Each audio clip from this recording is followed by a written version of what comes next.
Let's get it started. Let's get it popping. We're obviously going to start by talking about South Korea and the South Korean president declaring martial law. Let me tell you something, okay? I was on the plane when the shit was popping, and I thought it was hilarious. Good on them, dude. They're doing the most out there in South Korea. They got a lot going on for them. They got an incel president. Incel president has a wife.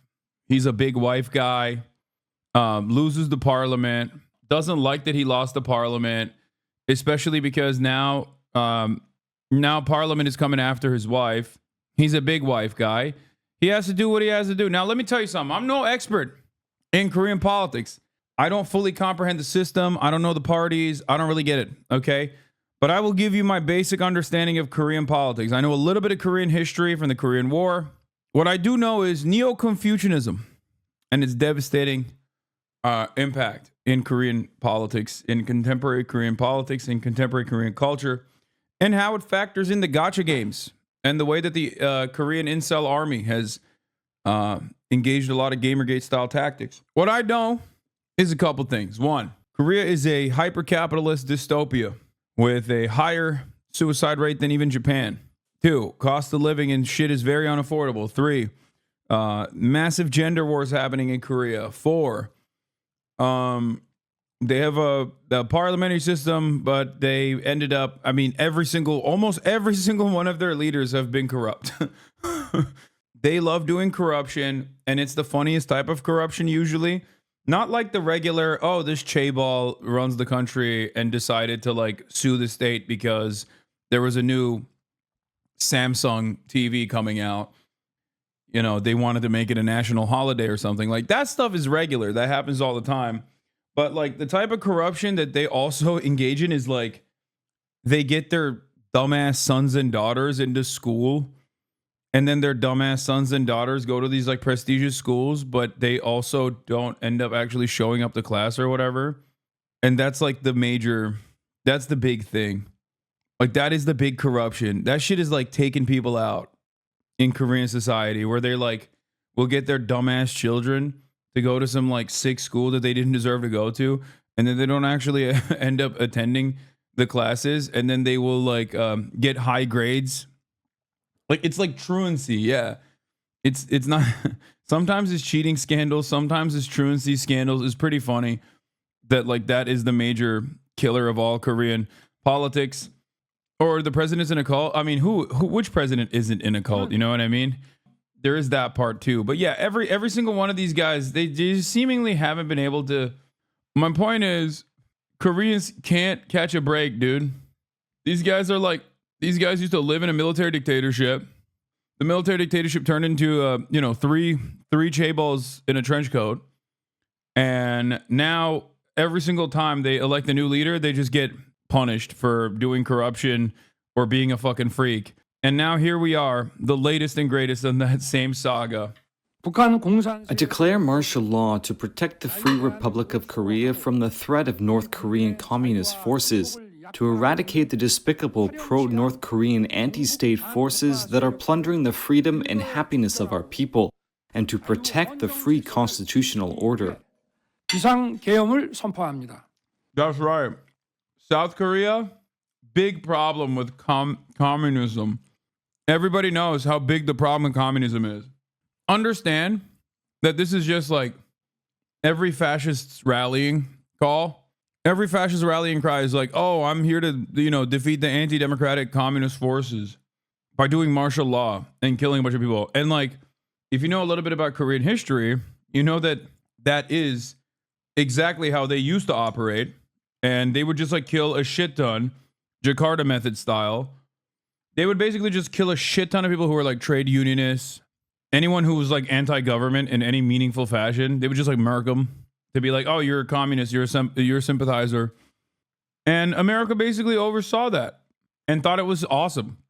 So really cool that South Korea's last president is trying to bring that back in a big way. Having said that, interestingly enough, the Korean trade union movements they're pretty strong. And Koreans also love to fucking party. They love to riot. They are very French in that regard. I suspect that there will be some labor actions that come out of this. So we'll see. But Koreans love a good protest. And they definitely have like some, it's weird. They have some semblance of labor militancy, but also at the same time, like work-life standards are still dog shit. Interesting country overall. No, there already is. There you go. The Korean Confederation of Trade Unions will begin an indefinite general strike tomorrow, demanding an immediate resignation of President Yoon. President Goon. I'm with him. I think we need more wife guys in power. Like, I think what he did for his wife. And a lot of y'all don't understand that because you're incels. He's not. Oh, I'm sorry. I didn't realize it was illegal to love your wife and defend her from corruption charges because she has expensive taste. Sorry. My bitch bad. Okay?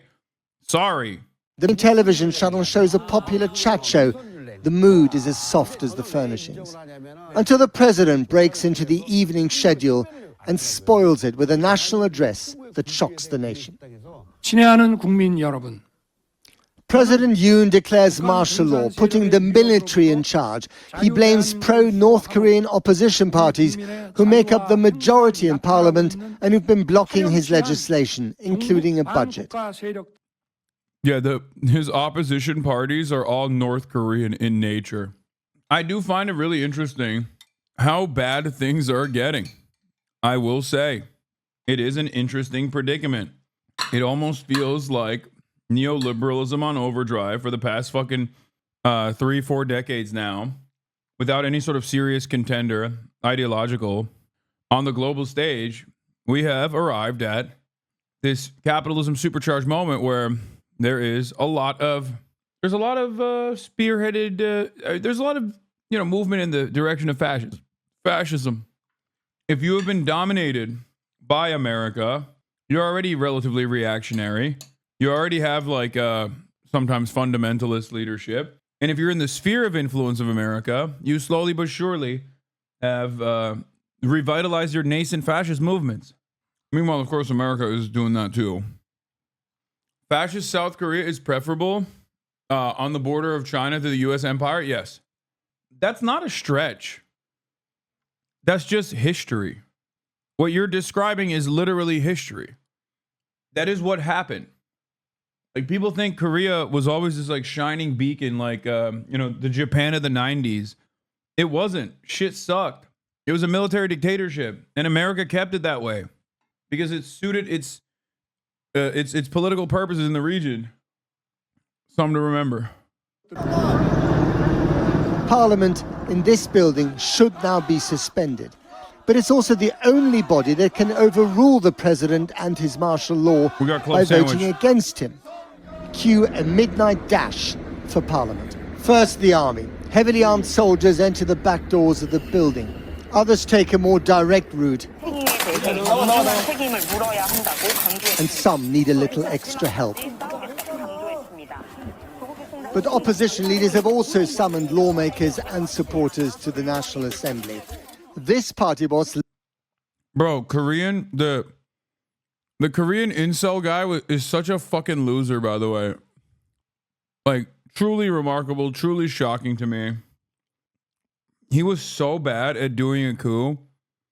He couldn't even bring out the special military units fast enough. He ended up fucking it up so bad. Like, how do you fuck it up so bad? How do you do a coup? These like old ass motherfuckers can just jump over the barrier, and before you even protect the parliament, you allow these goddamn libtards to jump over the barrier and come in and vote against your coup. It makes no sense, dude. He got 100% disapproval rating. Like, that's crazy. Everybody was like, no, dog, your shit sucks. 190 votes. Motherfuckers climbed the barrier of the parliamentary wall so they could go in, and then their fucking nerd ass staffers were literally pushing back the special forces and stopping them from entering the parliament to push out any of these people, to push out the people, and then they took it to a goddamn vote. And honestly, liberalism won, okay? Turns out you can vote away fascism, it seems, at least so far. Anyway, we got a lot of crazy fucking footage Like this lady who is a lawmaker who literally grabs the weapon. Like, this is like, dude, going for the service weapon of an officer type shit is kind of crazy. She's literally like, give me the gun, bitch. Guys, you misunderstand. Koreans don't have guns, so they don't know what it is. That's what it is. That's the problem. That's why they don't understand it's deadly to do that. This kind of stuff is so sick, but I'm always worried that I'm going to hype up some lady, and then a week later, I'm going to find out that she's like a fucking psycho. You know what I mean? Half the time, whenever you see stuff like this, you'll be like, oh, look at this massive protest. And then you find out they think it's illegal to even have gay thoughts or something. You know what I mean? Now, I'm not saying this lady's like that, but it happens quite frequently in international politics. She's the descendant of an independence activist against Japanese imperialism and graduated from Eha Women's University that led the impeachment of the former President Park Geun-hye. Okay, well, I dig that the grandpa was an independence activist and Japan calls him a terrorist. She is An Gueryong. She's part of the Democratic Party, which is known to be very centrist, but labeled as extreme leftism. Yeah, Korean politics is awesome. That's why I'm laughing. Like, the fucking... the goddamn incel president is like, yo, these guys are doing North Korean style communism here. They want to do Jusha. And the Jusha is like child tax credits. The Jusha is like, hey, why don't we actually not make it a 70-hour work week?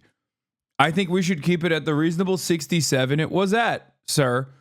And then he's like, oh, that's the most communist thing I've ever heard in my life. Also, I'm fucking up the numbers, but it's not even a joke. That's literally what happened. Like, I'm exaggerating on the numbers, but like, that's what the president literally did. So that's not even a joke. They'd be like, can the unions get weekends off? They're like, this is the most extreme leftist position we've ever heard in our lives. What the fuck are you saying? It's, you want Jusha style self-reliant North Korean communism. We will not allow it. I mean, this is bad as fuck, dude. She's a bad bitch for this. This is crazy. Also, what is up with the North Korean Special Forces, man? What is up with the North Korean Special Forces? I mean, as much as I respect them for having trigger discipline and not like unleashing hell upon this civilian population, half of them are fucking congresspersons or whatever. I said North Korea, my bad. Yeah, it's just wishful thinking. Sorry. Yeah, South Korean Special Forces are just like, I've never seen people get pushed over so much with this much gear. That's crazy, though. That's crazy. She just went for it, dude. Respect. She went for the service weapon. I love that. I love that so much. That's Aura. Speaking of Aura, this is not the motherfucker that got stabbed in the neck, is it? Is this the guy who got stabbed on the neck like a week ago or some shit? Like it wasn't that long ago. This dude, not a week ago, but like he got stabbed in the neck like 2 months ago. And this motherfucker is already at it again. A year ago? God damn, time moves fast. I fucking thought it was like a couple months ago. Okay, whatever. He got stabbed in the neck a year ago. And he's back to his old ways, okay? Look what this man does here. It's awesome. Live streamed himself being chauffeured to Parliament before clambering over the gate. Yeah, he didn't just live stream himself getting chauffeured to the Parliament. He live streamed himself breaking into the Parliament and jumping over the gate. Inside. There is nothing fucking funnier than that, dude. I love that. That's so awesome. And guess which platform they couldn't do any of that on? Twitch.tv, because Twitch Korea is now gone. Imagine the content that would be on Twitch right now if Twitch Korea still remained, dude. MPs and journalists scrambled to get to the chamber. Outside the gates, the scuffles continue in a cloud of tear gas and a flash of cameras. Here, a member of parliament is seen grabbing a soldier's gun, shouting, "Are you not ashamed?" Others remember the last time martial law was imposed in this country, before South Korea shook off military dictatorship to become one of the most prosperous and vibrant democracies in Asia. And what happens in South Korea has... Like, no disrespect. This is not like shitting on South Korea at all. I just don't think America has a vibrant democracy either. It is funny though when people are like, oh, you don't understand. South Korea, this vibrant democracy. Like the only reason why they're saying that is so they can compare it to North Korea, which is bad. Like who the fuck in the Western world has their shit in order at this point? I'm serious. I'm not even kidding about this. Like we have fascists everywhere, dude. Motherfuckers are saying France. Oh yeah, it's real vibrant over there. Remember when Macron was like, I am not going to follow the democratic wishes and precedent set forth by and I'm just going to refuse to fucking put anyone from the senior partner in the coalition that won in the previous election into a position of power. Yeah. Macron Loki did a centrist coup. Like he did it already in France. Oh, sucks. Repercussions well beyond its borders. A short missile's flight away from Seoul is North Korea, where dictator Kim Jong-un rules his nuclear-armed dystopia with the constant threat of invasion of the South, now in political turmoil. There to stop the North from trying it on are 29,000 US troops in one of the biggest American bases overseas. They've been here since 1953, the end of the Korean War. What will happen to them after President Trump takes office? One of the many questions with regional implications. Back to tonight, back to Parliament. As the standoff continues, the opposition parliamentarians who've made it into the building vote against the martial law. The result is 100... I also don't understand it. It's like, why do we have so many troops and so much money that we're spending overseas that we have no control? Like, when this motherfucker pulls this shit off, one phone call, dude. Hey, President Goon, let me tell you something, okay? Stand the fuck down, bitch. Fuck you mean you're doing martial law? Stand down.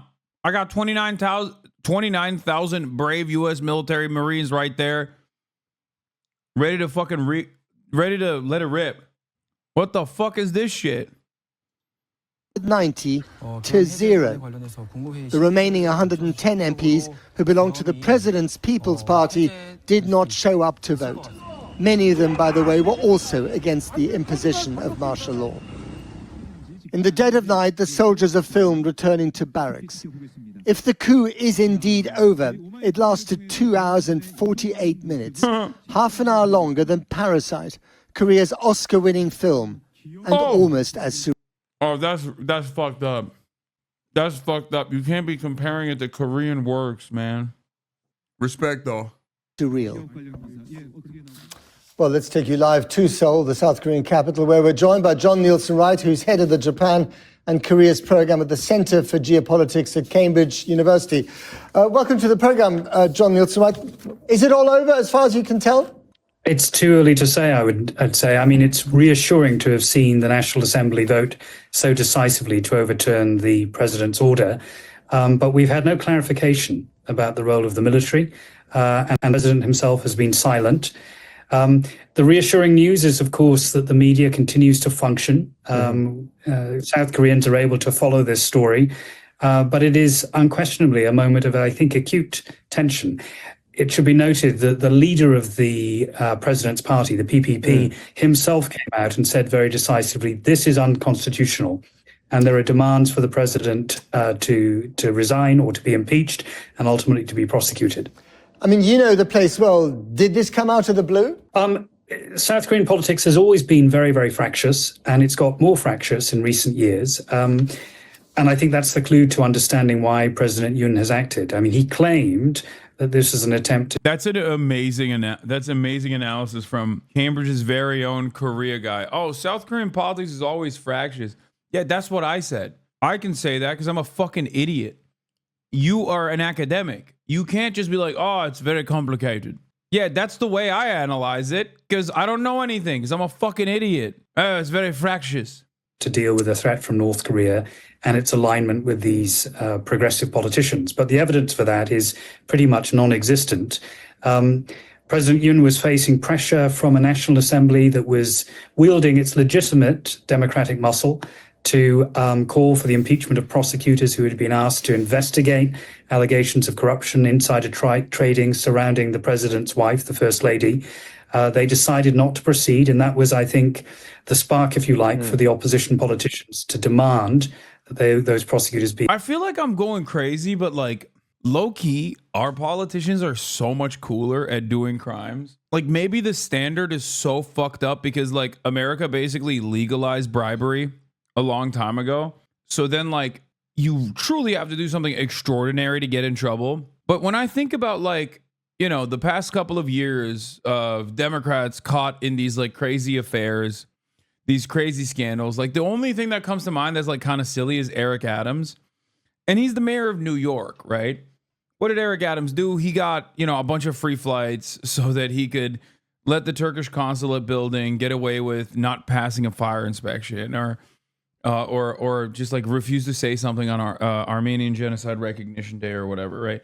But then you got the Bob Menendezes who are, you know, opening up halal meats markets through their Egyptian partners and ensuring that this like one singular Egyptian American company has like a monopoly on halal meat distribution in the country, and he's getting paid in gold bars. And then you got, you know, Henry Cuellar, another similar situation with like Azerbaijan.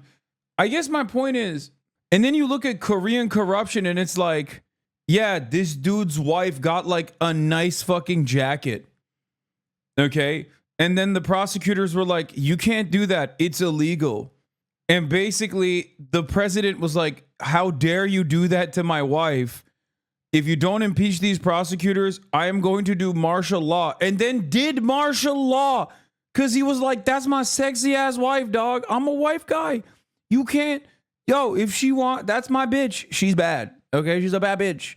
If she wants to have expensive clothes, she's going to get expensive clothes. How dare you go after her? And it's like, man, what the fuck? Like the offenses, it feels like, or what is considered inappropriate feels so strange to me always. It almost feels like Joe Biden violates American laws and international human rights. It almost feels like he does that regularly for Israel, but then lo and behold, God forbid, he fucking pardons his son. And then everybody gets mad. Yeah, you got like a bunch of known pedophiles in power, but then this is the type of shit that people get frustrated about. Be impeached. Delays. Anyway, I'm just saying I got much respect for the wife guy, President Goon. I always thought he was like a straight up incel. And it turns out he's not just a straight up incel. You know what I mean? President Goon also has a wife and he loves his wife. Budget approval, all of which had left the president feeling, I think, politically uninfluential and therefore cornered. And he's responded with this huge overreaction. History, I think, will judge him very harshly. But for now, we are in this standoff. And tomorrow, I expect we will see more protests by the public. South Koreans vote with their feet. And you remember back in 2016, the so-called candlelit protests against then President Park Geun-hye. South Koreans take their democratic rights very, very seriously. And talking of that, I mean, the last time martial law was imposed was, I gather, more than half a century ago. Since then, South Korea has had this incredible transition to democracy, but also to amazing prosperity. It's the 10th richest country in the world, apparently. Of course, it has its soft power, the film Parasite, all that incredible K-pop music. So why has he done something that belongs to the dustbin of history? Why go so? I love this guy's understanding of the world, bro. Like, no. This is Orientalism, for the record. This right here is Orientalism to a T. Like, you just reduce the country, okay? And the dynamics. Like, I joke about politics a lot, but at least it comes from a place of, like, somewhat understanding how human beings operate and recognizing that, this isn't just a country where, their GDP is so good. And they're making shit that my daughter watches, like K-pop. Why would he just throw that away? the soft power of Parasite and K-pop. How could the president just throw that away? The answer is he's a wife guy. Well, I think, President Yoon is not a conventional politician by any means, as this action so clearly demonstrates. His career was in the law. Ironically, he was a special prosecutor appointed by the previous president, Moon Jae-in, to, if you like, clear up political corruption. The irony is, therefore, that he's now being charged with the very same type of offences that he was responsible for investigating before. Special prosecutors, however, have often been seen as something of a law unto themselves. And that reflects, if you like, what I would describe as Yoon's almost authoritarian temperament, which has inclined him to take this, I think, hugely mistaken step in calling for martial law. In all of this, of course, other countries look on with, I think, a sense of anxiety, and it remains to be seen how he is going to dig himself out of this impossible position. Indeed, and what the implications are for the rest of the region. John Nielsen Wright in Seoul tonight. Thank you very much indeed for coming on the program.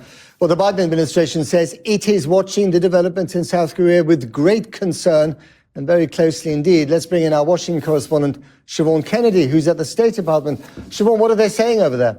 Well, I have just stepped outside of the press conference here at the State Department, and South Korea was the main line of questioning. The spokesperson there said that the US was watching what was happening, the events, with grave concern.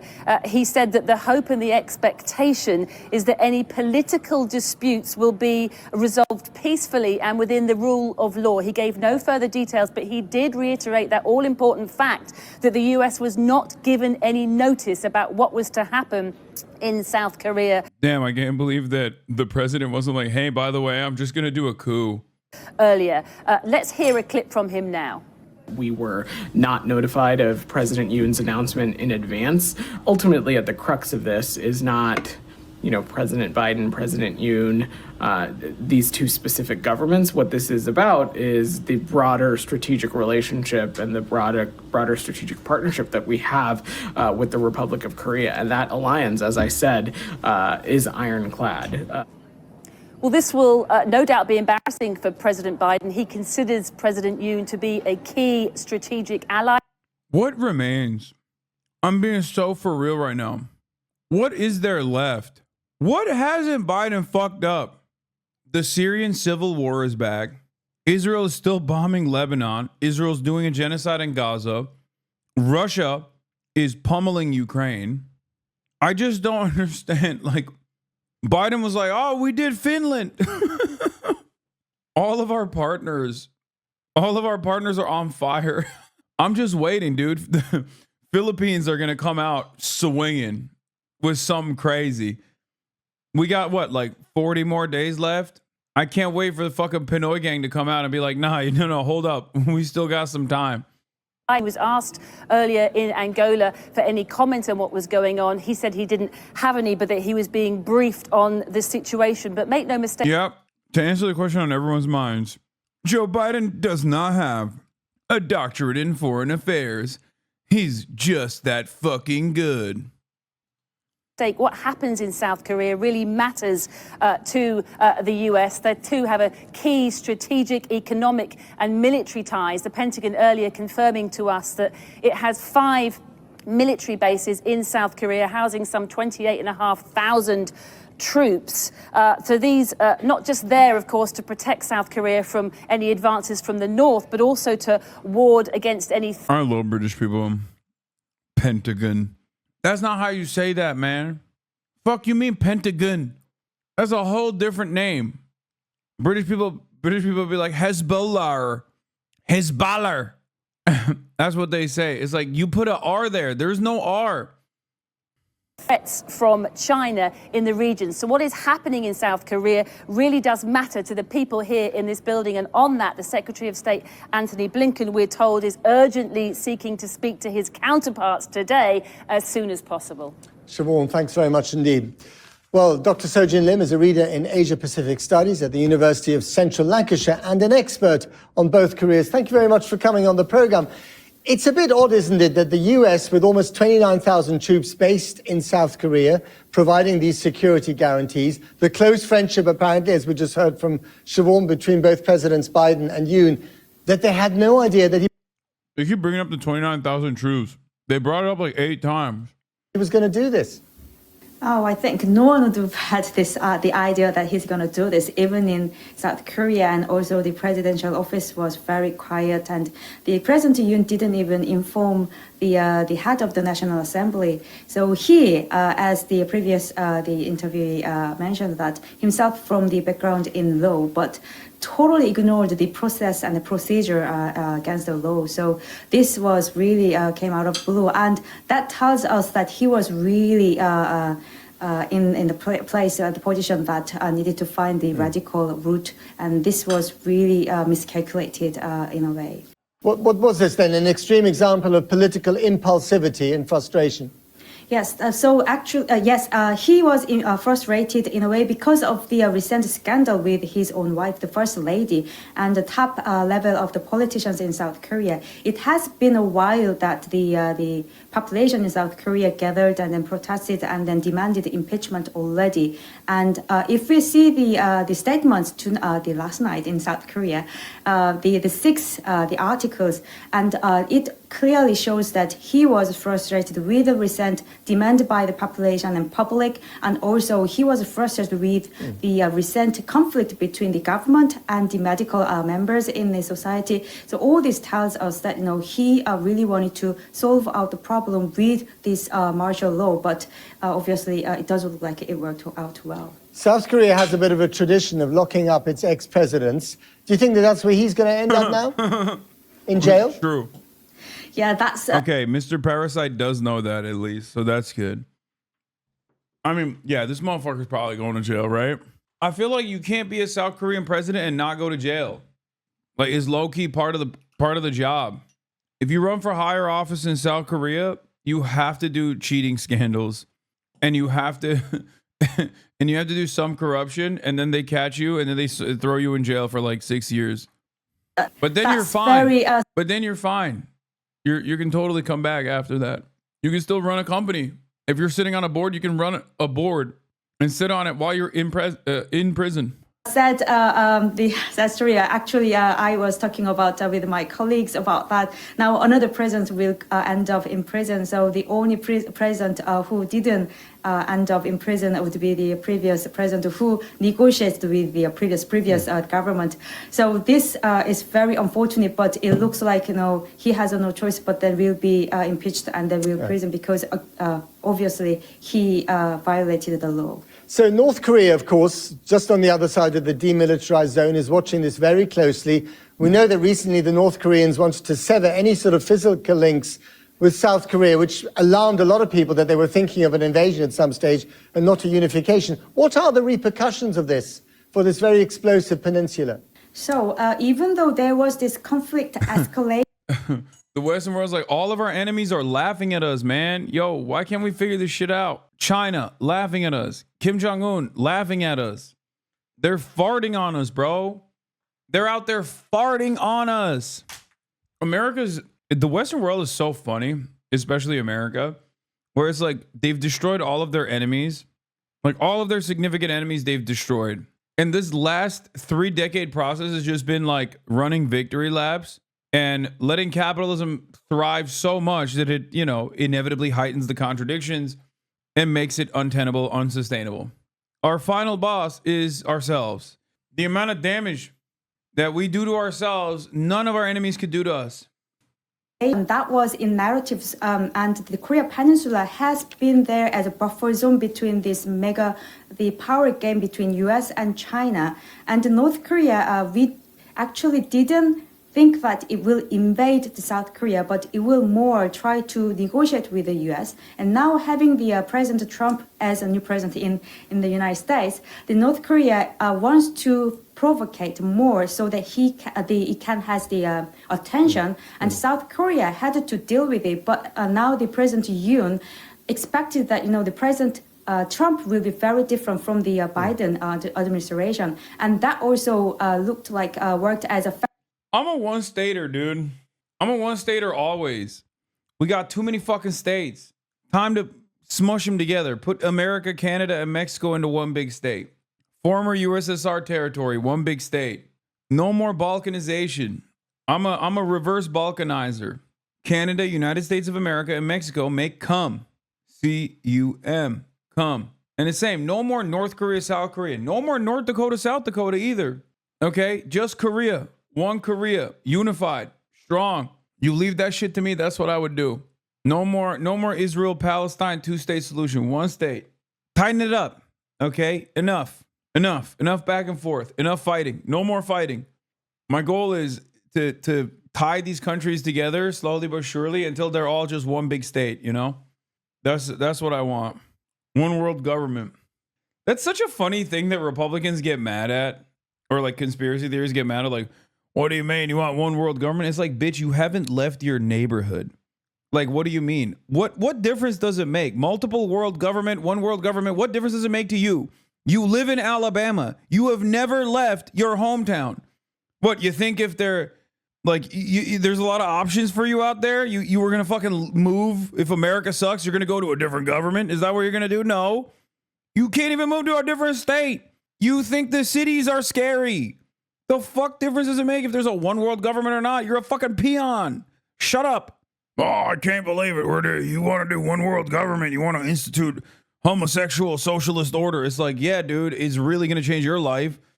There already is a one world government. It's called capitalism, and you seemingly think it's sweet. Shut the fuck up. Lots of it is rooted in the Christian end times paranoia. I know, but like the end times are low-key kind of here, and these guys don't recognize it. That frustrated Yoon Suk-yeol because he may need to change his direction completely differently from what he has imposed at the moment. Right. In one word, is South Korean democracy safe tonight, yes or no? Oh, South Korean democracy. We are still developing, I think. Okay. And as a person who has lived outside of Korea, I think that's fair of her to say. I think South Korea has a long way to go, and so does America, by the way. Don't let any dumb fucking Amerifat ever tell you that that is not the case. Okay, Americans love to think like, oh, dude, we got this shit locked down. Okay, our shit is so sweet. Oh, we are a beacon. We're a champion of democracy. It's like, oh yeah, dude. Oh yeah.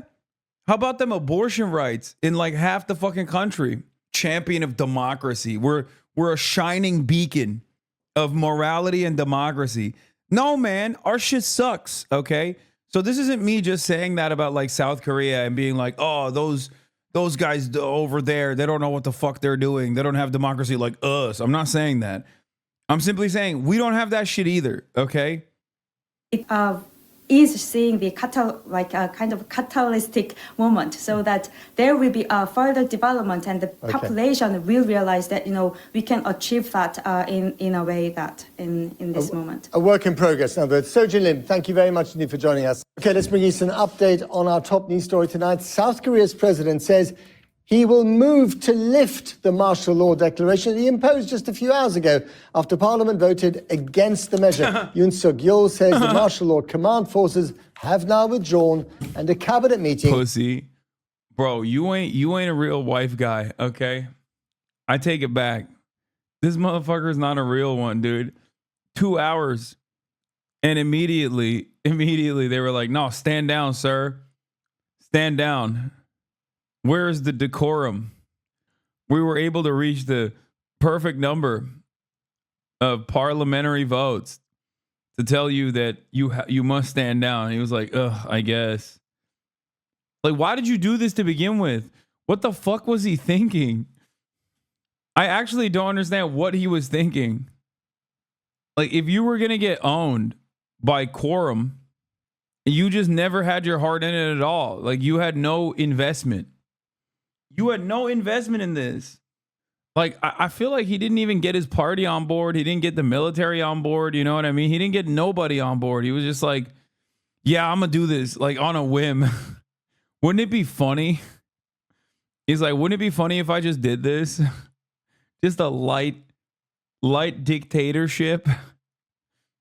I guess the point is, the important lesson to learn here is if your heart is not in it, you shouldn't you shouldn't go with it, you know? If you're going to be bold, you have to abide by the Liv Moss lifestyle, you know? You can't just, you can't just half measure it. You can't be like, "Oh, just let's do a little bit. Let's do a little bit of a coup, like a baby coup." As a matter of fact, martial law is supposed to come after a failed coup. That's what you're supposed to do. Let me tell you, you're supposed to, like, if I'm the KCIA, the Korean CIA, okay? If I'm this guy, I'm going to the KCIA. And I'm doing this, like, I'm finding like I don't know, like a trade unionist group or something. I'm infiltrating it. And then I'm doing like a light terror attack, right? Like a self-inflicted wound. And then I'm using the panic and disorder caused by that to then implement martial law in order to defend the sanctity of the Korean institutions and the Korean democracy. You can't just fucking randomly be like, "Oh, you guys wanted to come after my wife. Well, let me tell you, you've upset the wrong wife guy today. It's martial law time." Like, you can't do that. You have to have like some kind of fucking false flag operation to justify martial law to centralize power like this. Really, really fucking dumb. Really dumb move from this guy. Will be held as soon as possible. All right. We're not done with the Korean story.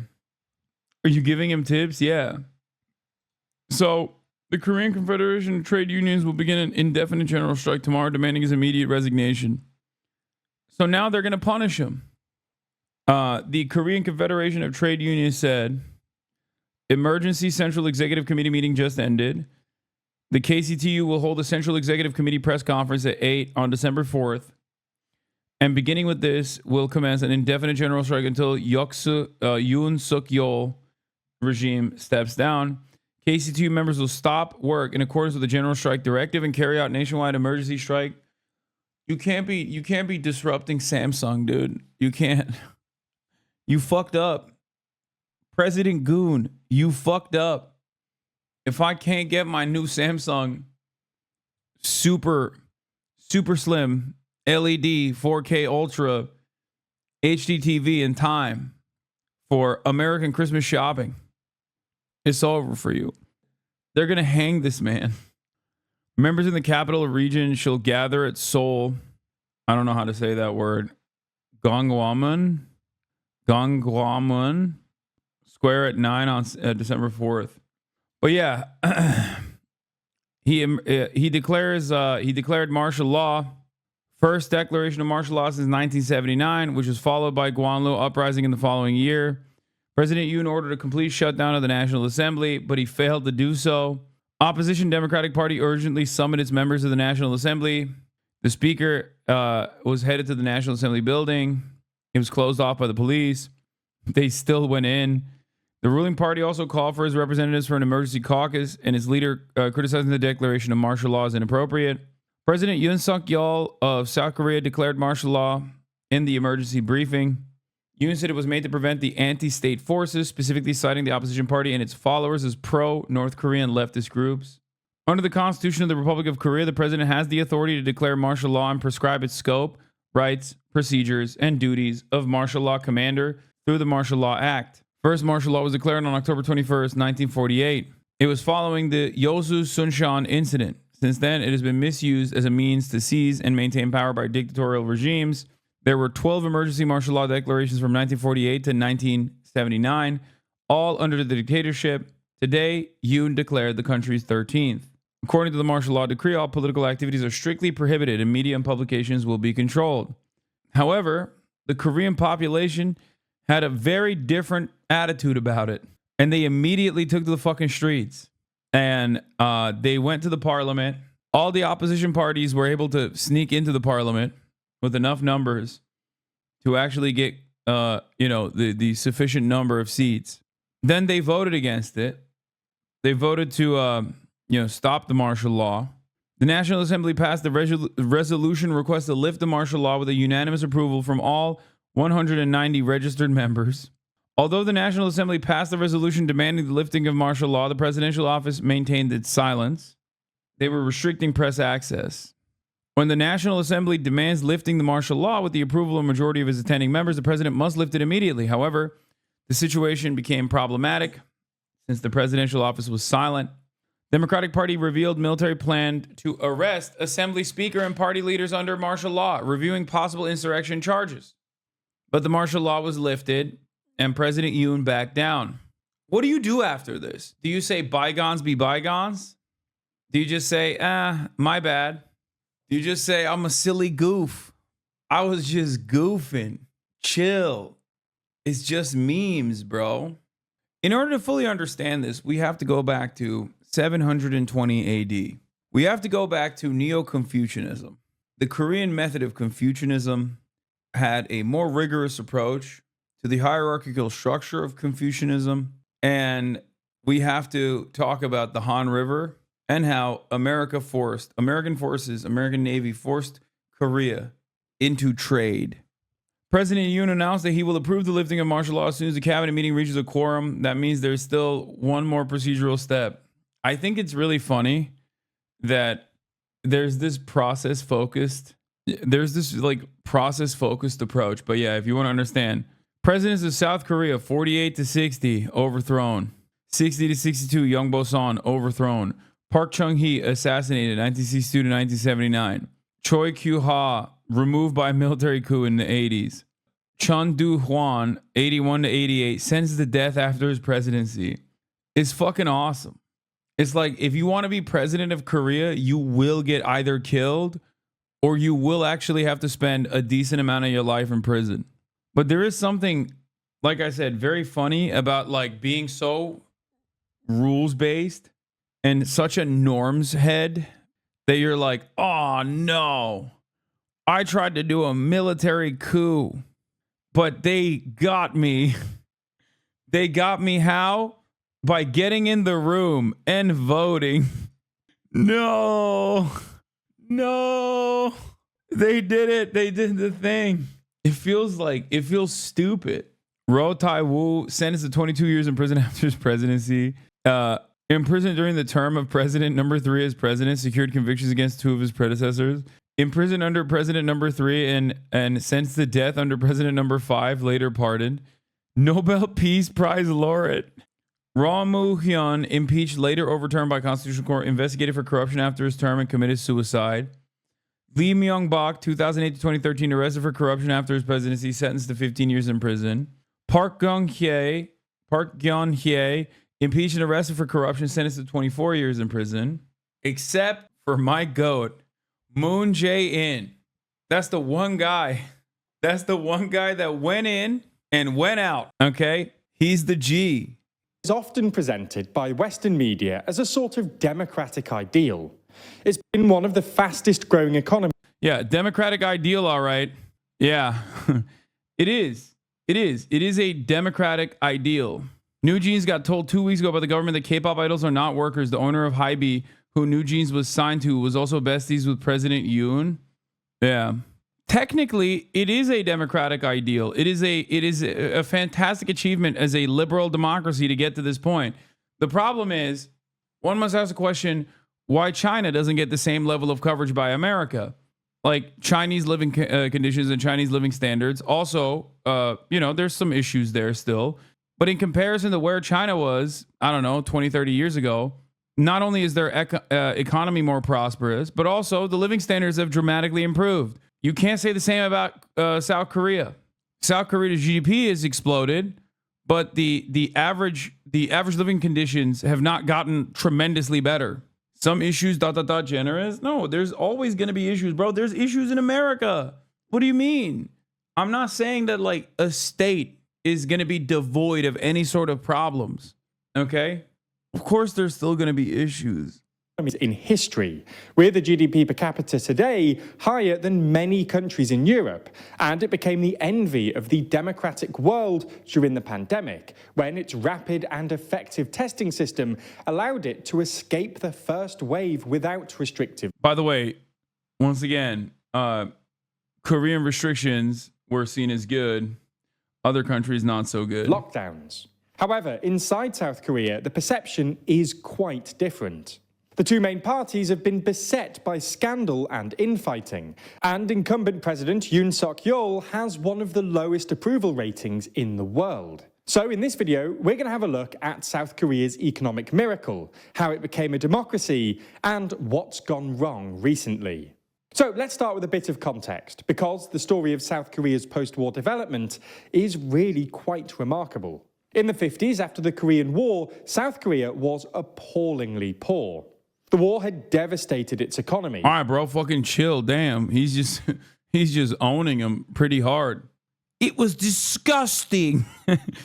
It was horrifying to live in. Appallingly poor. Jesus, Lord mercy, dude. And GDP per capita was about $1,000, making it the poorest country in the region. South Korea had a brief flirtation with democracy in 1960, but in 1961, the government was overthrown by a military coup led by General Park Chung-hee. Park was undeniably a bit of an autocrat, imprisoning dissenters while banning everything from certain types of clothing to certain types of music. But he wasn't necessarily anti-democratic. Instead, he argued that democracy only really worked with a functioning economy. And, well, to be fair to him, Park was undeniably good at managing South Korea's economy. In part inspired by Germany's impressive post-war growth, known as the Miracle on the Rhine, Park set up a manufacturing and export-led economic system, where heavy industries like petrochemicals, steel and shipbuilding were actively supported by the government. In part because South Korea's super cheap labour costs kept South Korean exports competitive, the South Korean economy started to grow at about 7% a year in the early 60s. Park also began repairing relations with Japan, culminating in a normalization treaty in It's just crazy because, like, you even brought up Germany post-war economy, and it's, like, insane to me not to bring up America in any of these conversations. I feel like if you do not mention American involvement in this, you are basically leaving out a ginormous chunk of how this development occurred, why it occurred the way it did, and what was in favor of the larger party's interests.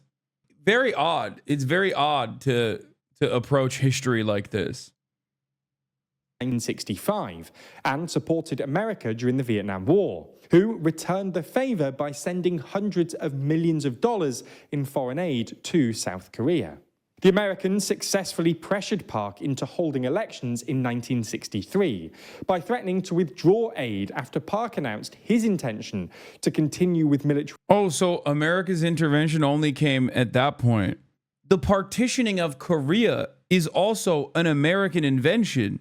America and the USSR, but certainly an American invention. Not mentioning America's involvement up to that point, and to only mention America's involvement as like a tit for tat because of South Korea's voluntary aid in the also unjustifiable occupation, invasion, and death and destruction, genocide of Vietnamese population. That's when America got involved. That's just lying by omission. Oh, only then did we urge South Korea to have democratic elections. It's crazy. Every step of the way up until this moment, America was involved directly. Also, simultaneously talking about like these brutal military regimes as though they were simply somewhat authoritarian is also like you never get that kind of coverage from like Stalin, for example. And I wouldn't even fucking talk about Stalin like that. You know what I mean? I wouldn't be like, oh, he was like somewhat of an authoritarian. Rule for another 4 years. But Park won the election anyway. Under Park's stewardship, the South Korean economy continued its rapid growth for the next 15 years or so, growing at an average rate of about 10% until 1980, and Park was re-elected in 1967 and 1971. South Korea's GDP per capita essentially quadrupled between 1960 and 1980, and commentators started talking about the miracle on the Han to describe South Korea. Park was assassinated in 1979, but successive South Korean governments continued his export-led economic program, and South Korea continued to grow rapidly, reaching a GDP per capita of around $17,000 by the end of the 20th century. What makes South Korea's economic story even more impressive is that it avoided the so-called middle-income trap. Essentially, many developing countries have been able to stimulate rapid economic growth by focusing on manufacturing and exports, but they often get stuck at a GDP per capita of about $15,000. Because as wages rise, their exports get less competitive and they struggle to develop their high-value industries. South Korea was able to maintain its rapid growth into the 21st century by nurturing its technology sector and reorienting its manufacturing sector towards more advanced manufacturers like electronics and semiconductors. Today, South Korea has a GDP per capita of nearly $34,000, making it one of the wealthiest countries not just in the region, but in the world. For context, that's higher than Spain and Italy, and only a bit lower than France. As Park predicted, economic development eventually paved the way for democracy, and South Korea became what we might describe as a proper democracy in 1988, after massive pro-democracy protests forced the government to move away from the de facto one-party system. A new two-party system quickly emerged, dominated by the Liberal Democratic Party of Korea, or DPK, and the Conservative People Power Party, or PPP. While this new system worked for a while, in the past few years, ordinary South Koreans have become increasingly disillusioned with both parties. Since about 2016, South Korea's political class has been beset. Wait, I don't understand. Why are they disillusioned if more prosperity and a higher GDP per capita would yield the bounties of liberal democracy? How come these South Koreans are so entitled and so mad? It doesn't make any sense to me. I don't understand. Why are they so ungrateful? Also, the idea that like the military dictatorship, like the objectively fascist military dictatorship of South Korea, was bountiful and allowed South Korea to prosper so they could like magically get democracy after reaching a certain point is, you know, kind of ridiculous. Whether run by a military dictatorship or run by a theoretical democracy, South Korean industry was, you know, it's still dominated by the same groups of people, the same families. Stream of controversies, often related to their overly friendly links to South Korea's corporate dynasties. There was some hope that last year's election of the PPP's Yoon Suk-yeol, a former prosecutor general, would mark a turning point, but this hasn't happened. Yoon has been a divisive president, picking fights with not just the opposition, but also with factions within his own party. Despite promising big tent government, Yoon has marginalised other figures within his party and refused to cooperate with the DPK, who have a majority in South Korea's legislative chamber. The opposition have blocked Yoon's proposed labour and education reforms, and Yoon has responded by vetoing basically any big bill that the opposition gets through the legislature. The two sides have also clashed over Yoon's pro-America foreign policy, which critics claim is escalating geopolitical tensions and sacrificing South Korea's interests. The two parties now spend most of the time fighting each other. Earlier this year, Yoon began investigations into corruption allegations surrounding the DPK's leader and his connections to a scandal-ridden development project and illegal cash remittances to North Korea. And in retaliation, the DPK called for investigations into Yoon's wife, who hit the headlines last year for allegedly plagiarizing some of her academic work and manipulating stock prices. Fucking nerd country, bro. I swear to God. Yo, I get why he's a wife guy though, like low key. I mean, that's crazy. This is like the hotness disparity. I've never seen hotness disparity like this outside of Eastern European nations. This is some Russian ass bullshit right here, okay? This is like the most Russian ass hotness disparity I've ever seen. I did not know Korea operated like that.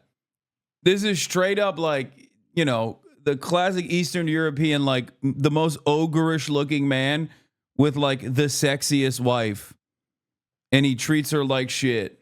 The parties took things up a notch last week when the DPK-controlled legislature passed a motion urging Yoon to sack his prime minister for incompetence, which Yoon ignored, and the government approved an arrest warrant for the DPK leader. This infighting and partisan deadlock has prevented the government from actually addressing the various crises affecting South Korea, in part because South Korea has the lowest fertility rate in the world. Its economy has slowed and public finances are showing signs of strain. There are echoes of what happened to Japan in the 90s.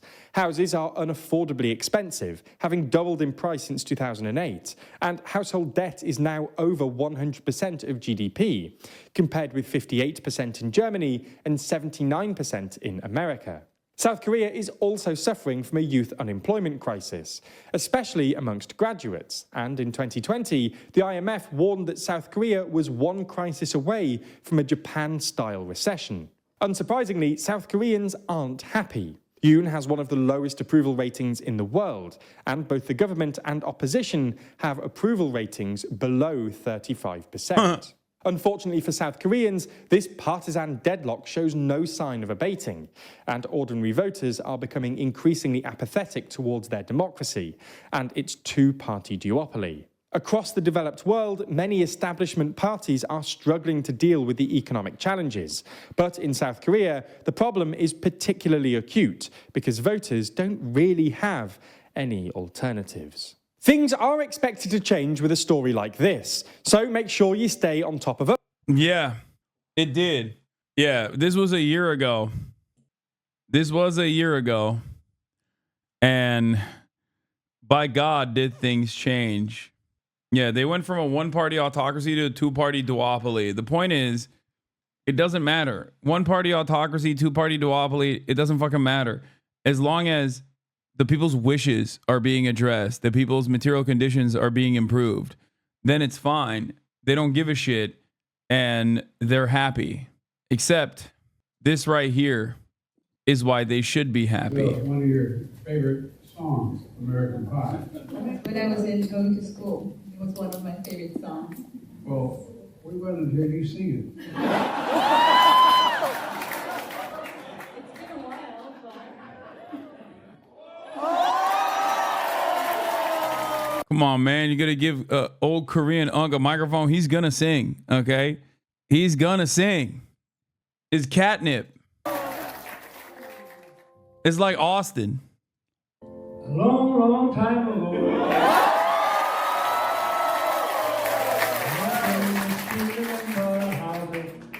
Music used to make me smile. I really had my chance that I could make those people dance. Maybe they'd be happy for a while. I February made me shiver. Really paper I deliver. Bad news on the doorstep. I couldn't have one more step. I can't remember if I tried to where the valleys will go bright. Something touched me deep inside the day the music died.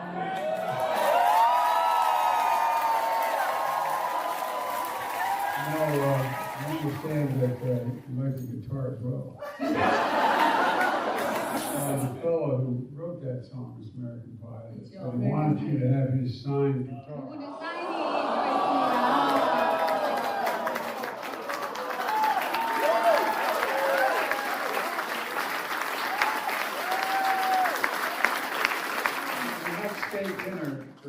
This is pretty funny. The whole internet loves President Yoon, a lovely Korean politician that sings American Pie. 5 seconds later, we regret to inform you that President Yoon has abolished the Ministry of Women's Rights. 1 year later, we regret to inform you Yoon has declared martial law and ended democracy in South Korea. Civilians stopping a military vehicle? Oh, that's sick. They stopped armored vehicles. Oh, this was funny too. when the soldiers were coming up to the parliament building, one of the guys just redirects him. He just flips him, dude. This is amazing. He just goes, nope. Motherfucker didn't even put his phone down, dude. He literally has a phone in one hand. He just went, whoop. Yeah, get rotated, idiot. And then the old man comes in and is like, no, no, no, no, stop.